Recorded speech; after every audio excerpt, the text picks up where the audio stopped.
নমস্কার বন্ধু, সকল বন্ধুদের জানাই আমার চ্যানেলে স্বাগত। আপনারা দেখছেন হেল্পটেক বাংলা। তো আপনাদের জন্য, রাজ্যের বেকাররা যারা চাকরি পাননি তাদের জন্য তো প্রতি মাসে সরকার দেবে ২৫০০ টাকা। তো কারা কারা পাবেন, কিভাবে পাবেন, অবশ্যই আমি আজ এই ভিডিওতে আলোচনা করব।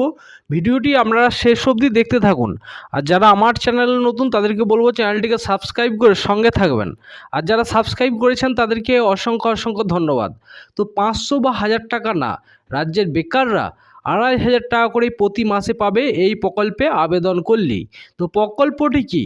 তো দেখুন, পড়াশোনা করে বসে রয়েছেন, চাকরি পাননি, সাহায্য করবে রাজ্য সরকার।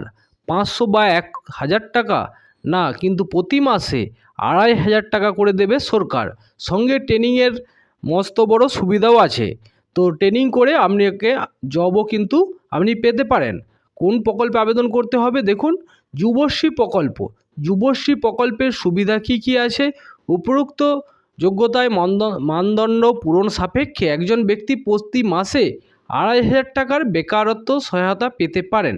চাকরির খোঁজ, কর্মসংস্থান ব্যাংকে, কর্মসংস্থান যে এমপ্লয়মেন্ট ব্যাংক আছে সেখানে যদি আপনি ফর্ম ফিল আপ করেন, সেখান থেকে নানা রকম ট্রেনিং, দক্ষতা অনুযায়ী চাকরির জন্য অনুসন্ধান এবং আবেদন করতে পারেন। সেখান থেকেই কিন্তু অনেক রকম ট্রেনিং দিয়ে থাকে।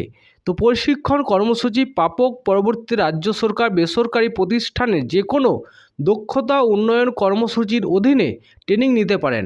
ট্রেনিং কর্মসূচির মধ্যে থাকবে সফল skill training, basic IT training, basic communication training এবং সুবিধাভোগীর প্রয়োজন ও আগ্রহ অনুযায়ী অন্যান্য দক্ষতা।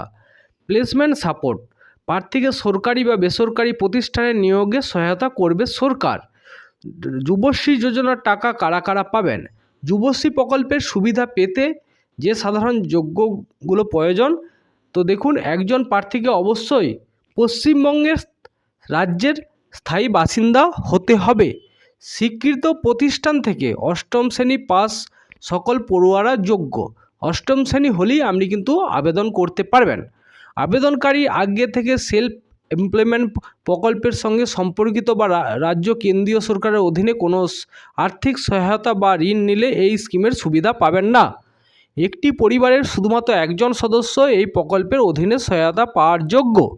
আবেদনকারীর বয়স হতে হবে 18 থেকে 45 বছরের মধ্যে, তবে আপনি কিন্তু আবেদন করতে পারবেন। কোনো ফৌজদারি অপরাধের রেকর্ড থাকলে আবেদনের সুবিধা পাবেন না। যুবশ্রী অর্পণ প্রকল্পের জন্য প্রয়োজনীয় নথির তালিকা। যুবশ্রী অর্পণ প্রকল্পের নিম্নলিখিত প্রয়োজন যে কাগজগুলি লাগবে তা হলো আবেদনকারীর ঠিকানার প্রমাণ, বৈধ পাসপোর্ট বা ইউটিলিটি বিল বা সম্পত্তি ট্যাক্স বিল ইত্যাদি। আবেদনকারীর পরিচয় প্রমাণ যেমন প্যান কার্ড, আধার কার্ড, আবেদনকারী উচ্চ মাধ্যমিক মার্কশিটের ছবি, আবেদনকারীর ডিগ্রি সার্টিফিকেট, অন্যান্য শিক্ষাগত সার্টিফিকেট, আবেদনকারীর 2টি পাসপোর্ট সাইজের রঙিন ছবি, আবেদনকারীর ব্যাঙ্ক অ্যাকাউন্টের বিবরণ। এখানে আপনাকে কি করতে হবে না, এমপ্লয়মেন্ট ব্যাংক অফিসিয়াল যে ওয়েবসাইট আছে সেখানে গিয়ে নিউ এনরোলমেন্ট জব স্পিকার আপনার মোবাইল থেকেই আপনি করে নিতে পারেন। নিউ এনরোলমেন্ট জব স্পিকার অপশানে ক্লিক করবেন, আই হ্যাভ এ রিড, এখানে অ্যাকসেপ্ট অ্যান্ড কন্টিনিউ ট্যাবে ক্লিক করে নতুন পেজ আপনাদের সামনে একটি ওপেন হয়ে যাবে। প্রয়োজনীয় আপনার তথ্য ওখানে দেবেন এবং ফর্মটি ফিল আপ করিয়ে প্রয়োজনীয় ডকুমেন্ট সাবমিট করতে হবে।